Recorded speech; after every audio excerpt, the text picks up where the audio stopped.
Ay, wala silang kuryente? Yes po. Oh, grabe. Baka po tayo galitan tayo nagpasok. Hindi po, walang problema na ano. Eh, grabe. Saan sila natutulog dito? Diyan po. Diyan? Po, sir. Nagkakasya lang sila dyan sa bahay.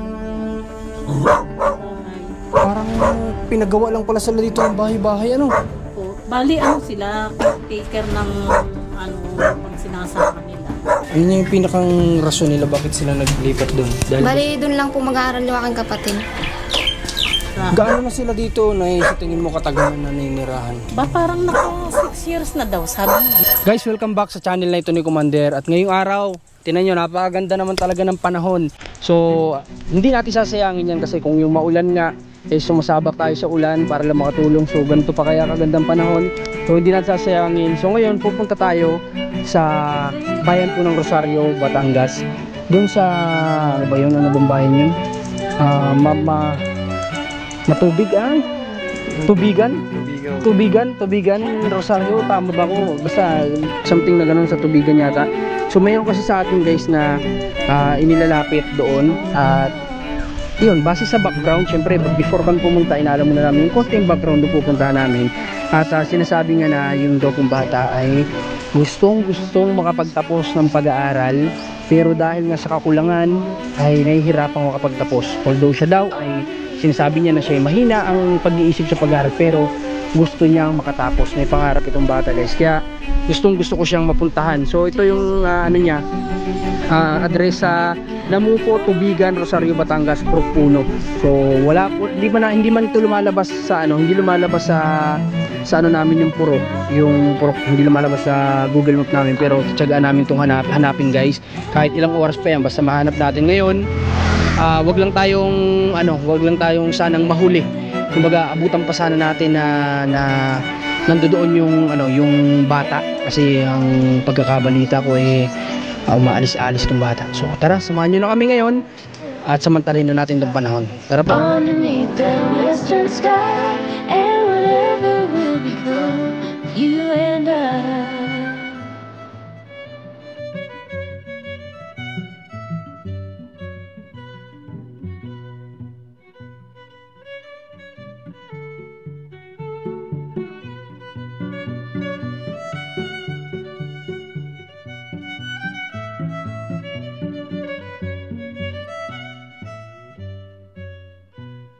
When the hair's blooming on the mountainside, and the earth wind blows across the great divide, won't you tell me what's right?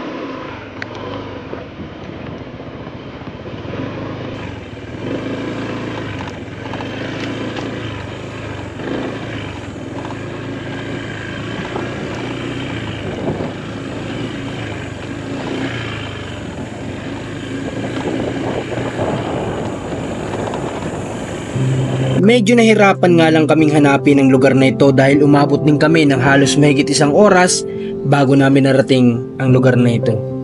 Pinaka-makeup? Ibig sabihin nagpaayos yung bata dito? Hindi po, dun sa amin sa bahay ko. Ikaw pinag-ayos niyo yung bata? Inayusan ko kasi kakaawa naman, walang ka-makeup ano. Biglang naglakad ng pa. Ibig sabihin gusto niya talaga makatapos? Yes po, kahit hindi siya gayong katalino, sabi nga niya sabi lagi nung ina gusto daw niya mag-engineer. At para nga daw makatulong sa kanila. Okay. Guys, nandito tayo ngayon sa pinakang bayan ng Rosario dito sa Barangay Matubig. Barangay Namuco, Tubigan. Namuco, Tubigan, Rosario, Batangas. So, meron tayo dito sa New Scout. Isang estudyante po sana ito, guys, na gusto makatapos ng pag-aaral, kaso salat sa pamumuhay. Ito yung kanilang bahay, oh. Yan, parang grabe. Dilim na dilim, wala silang ilaw. Wala silang kuryente? Yes po. Oh, grabe. Baka po tayo galitan tayo nagpasok. Hindi po, walang problema na ano. Eh, grabe. Saan sila natutulog dito? Diyan po. Diyan? Po, sir. Nagkakasya lang sila dyan sa bahay. Parang pinagawa lang pala sila dito ng bahay-bahay, ano? Po. Bali, ano sila, caretaker ng ano, pang sinasaka nila. Ah, okay. Kaya sila pinatulog dito. Gaano na sila dito na sa tingin mo katagal na naninirahan? Parang naka 6 years na daw, sabi niya. Dito? Yes po. Tapos, wala sa kupita, sir. Ah, walang CR. Saan sila? Dumudumi. Alam mo, dun lang sila siguro dun sa tubig na kung saan ay pwede lang itabon, Okay. itabon sa isang running Okay. water, dun lang nila tatapon. Sa tingin ko, nandito pa naman sila na yan. Kasi nandito pa yung mga gamit. May mga nakagayak guys na gamit. Sabi Pero, niya sa akin, ay mag-iipon daw lang sila ng pamasahe kasi papuntang Quezon nga. bakit po sila pupuntang Quezon? Yung nanay niya ay matanda na, wala ding mag-alaga sa kanyang nanay, so siya na daw mag-aalaga. Okay. Pero yung bata kaya magtutuloy-tuloy ng pag-aaral? Talagang magtutuloy po iyon. Saan po kumukuha ng pangparal yung mga nanay? Doon lang sa nakikisaka lang? Opo, yun Sa pagiging caretaker? Opo, yung nagtatanim sila ng mga gulay, mga sitaw, tapos naibibenta nila, at saka yung mga may sakahan yan dyan na kung saan ay yung tatay niya, yung ama ng bata ay nagsasaka. So yung kabahagi nila sa sinaka ay yun na lang yung kabahagi nila, yun yung pangkain nila. Tapos may kapatid naman siyang binata ay nagtatrabaho, siguro mga construction worker lang. Anong grade na po yung bata? Ano po yun, grade 6 na. Sabi nga ni nanay, hindi naman siya totally talaga, alam mo yun, yung may talino. Pero desididong makatapos, desididong mag-aral. Po. Nanay, sayang lang hindi natin inabutan. Pero dito sa bahay nila, grabing init. Yes po. Ano? Kasi yung yero guys, ito lang sa panahon ngayon ako. Sigurado kung nandito sila, marahil nasa labas natin sila madadatnan. Po. Kaya sobrang init talaga guys, sobra as in. Sayang, gusto nga niyang makita po kayo Natutuwa yung ama. Para daw may tutulong nga sa kanyang pag-aaral. Sigurado po dito may natutulog din ano? Yes po, kasi nga parang sabi niya, doon lang daw sa isang papag na yun si Mariel yung bata. Silang mag-ina. Sabihin ang pangalan talaga ng bata, Mariel. Mariel po. Mariel. Dito siguro siya ano? Yes, Sa maliit. Yes, sir. Ilan po ba sila dito na sa pagkakaalam mo? Bali yung si Mariel, tapos yung mag-asawa, yung mother and father niya, tapos yung binata na na kapatid niya. Bali, 4. Opo. Pero may kapatid siya diyan sa may kabila dyan, atin dadaanan Kung naandyan. Opo. Para po matanong natin, ito siya mga bata na yun, sino po yan? May tao. Nasaan si Mariel? Wala po, nakaalis na po. Ano nakaalis na? Ay, Punta. Naku, kaano-ano mo si Mariel? tita. Kita po. Oh, sayang naman guys. So, Sabi niya nagdidilihin siya lang ng pamasahe. okay. Paano yun? Magtatransfer yung bata doon? O dito pa rin mag-aaral, uuwi lang doon? Nandun yung kapatid niya doon sa may kabila. Grabe dito guys, talagang sobra dito yung yung init guys. Nandun ang mama mo? Nandun ang mama mo? Ayun, punta natin. Arin, malapit lang. Arin. Tanungin natin, baka may alam po sila sa naging decision nila Mariel dito kasi para nakaka-interest pong tulungan yung bata kasi nga, tanin nyo yung tahanan Grabe. Na ano nga yan, buhat na dito hanggang school, ang layo pa. Sir, doon kabilang karsada. Nilalakad lang? Lakad lang po kasi siguro nanghihinayang sa pamasahe at ka naman pangkain na lang. Nagiltiga ako nung graduation na sabi ko hindi ko naman nabigyan kahit pamasahe man lang. Naglakad siya. Naglakad talaga naka-makeup. Wawa naman ano. Gustong-gusto nila ma-meet kayo nung last. Okay. Sige, punta natin yung kamag-anak para matanong natin guys kung nasa na ba yung bata, kung may plano pa bang bumalik dito o doon na mag-aaral sa Quezon. Kasi based nga sa pagkakasabi sa akin guys, itong bata alam mo yun yung nakakatuwa kasi tulungan guys, yung sobrang desididong mag-aral. Alam mo yun, basta kahit kasi wala ka masyadong utak sa pag-aaral o talinong pinagkaloob sa'yo, basta't desidido mapursigi kang bata sa pag-aaral. Di ba, makakatapos ka at may patutunguhan kapag laki mo in the future, pagtanda mo in the future. Pero sabi niya, babalik pa naman siya kasi yung card yata, hindi pa ayos. Kukunin pa niya. Kukunin pa. Opo. Nung last week na nakausap ko ay, sabi niya ay mag-iipon lang sila ng pamasahe kasi papuntang Quezon nga. Malayo din eh. Parang Real Quezon yata yun. Malayo. Sayang. So yan, nung isang araw. Grabe. Dapat pala nung nakaraan na hindi tayo nagka-aberya, nagdire-diretso tayo dito, guys. So ngayon medyo nahirapan lang din kaming hanapin tong location kasi nga hindi naman pinapakita yung purok sa Google Map.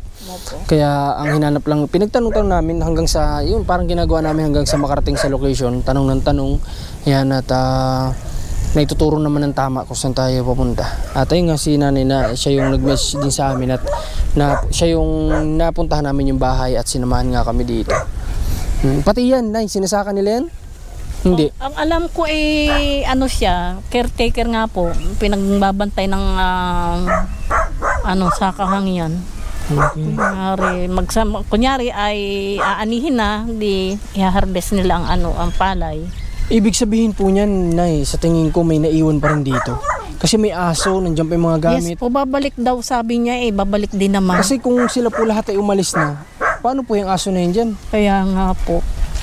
Di ba? Hindi malalaman natin dun sa kanyang anak pa rin. Okay. Pwede kaya natin puntahan dun? O susunduin ni tatay? Puntahan na lang po natin? Puntahan na lang. Sige, tara puntahan natin, guys.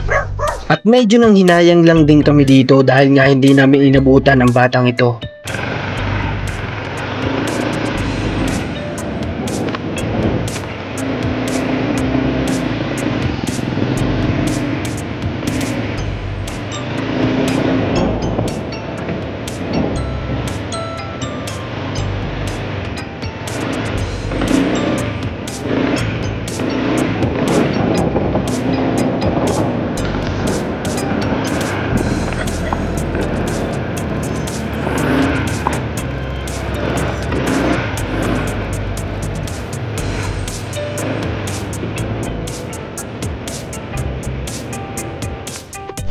Guys, dito tayo sa kamag-anak.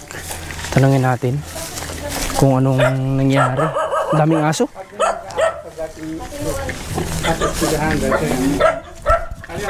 Asan na sila, ate? Sa Quezon. Kaano-ano kayo nung ni Maria? Kapatid no? Mariel. Kapatid? Kapatid ka? Pero may pamilya ka na. Okay. Aninirahan lang din kayo dito? Pinapatiran din. Pinapatira lang din. Anak mo na yan. Kailan pa sila umalis, ate?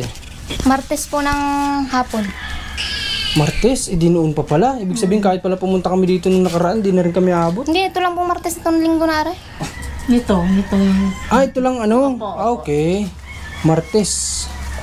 So anong napag-usapan nila na doon na siya mag-aaral? Pero babalik pang nanay mo.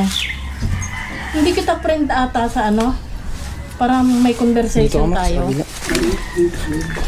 Ano po yung pinakang niya, ate? Ano yung pinakang rason nila bakit sila naglipat doon? Bali, doon lang po mag-aaral yung aking kapatid. Pero wala naman silang something problem dito. Wala naman po. Financially, ganun. Financial. Okay, so wala tayong wala din pa natin nabutan. Okay.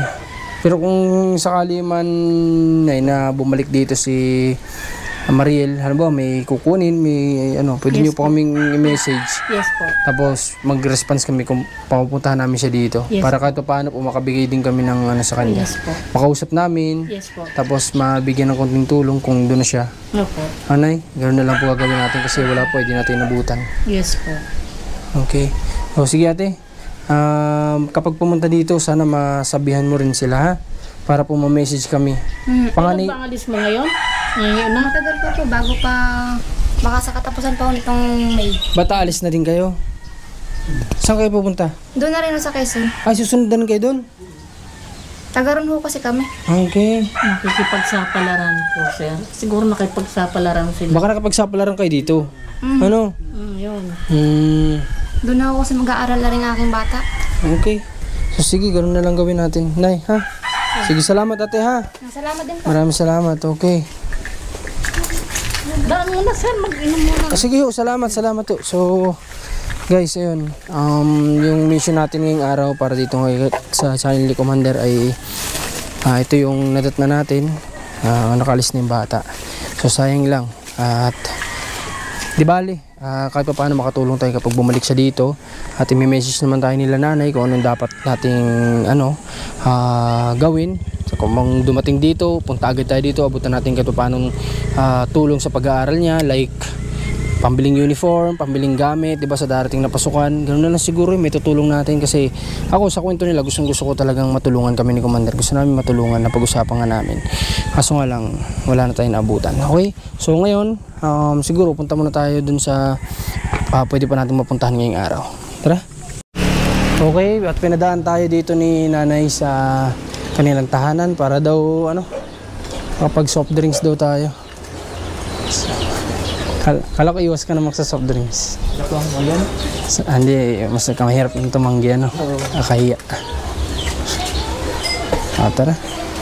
Dito yung bahay nila. So, dito kami napunta kanina. So, akala ko yung hinahanap kong Maria kanina ay yung bata. So, si nanay pala yun. Nanay, kayo yung Maria, di ba? Maria Magiat po. Oh, yun yung hinahanap ko. Akala ko siya yung bata. Hindi po.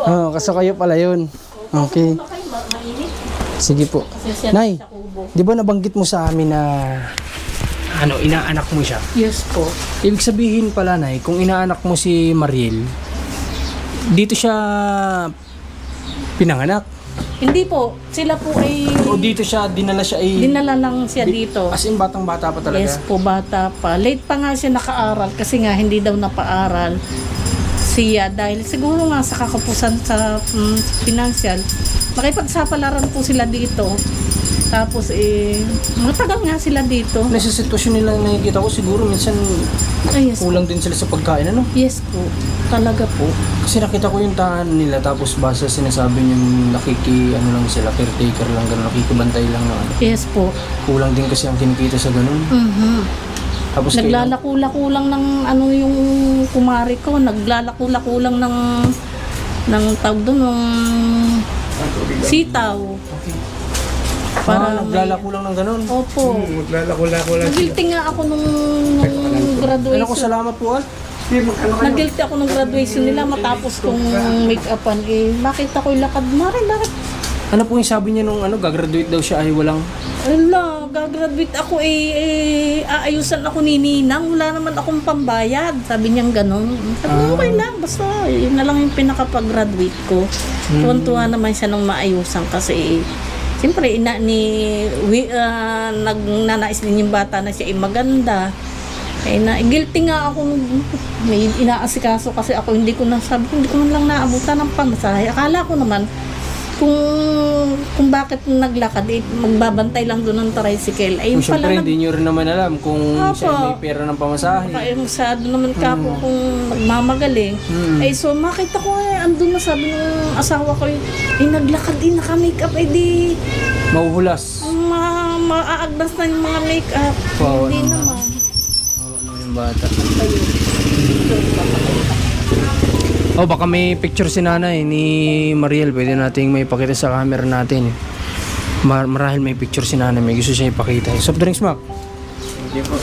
Hoy, salamat ay. Grabe Blessing to, guys. Blessing. Wala pang kanin. Ay, naku, wag na po. Kakain lang po namin. Okay nga. Salamat.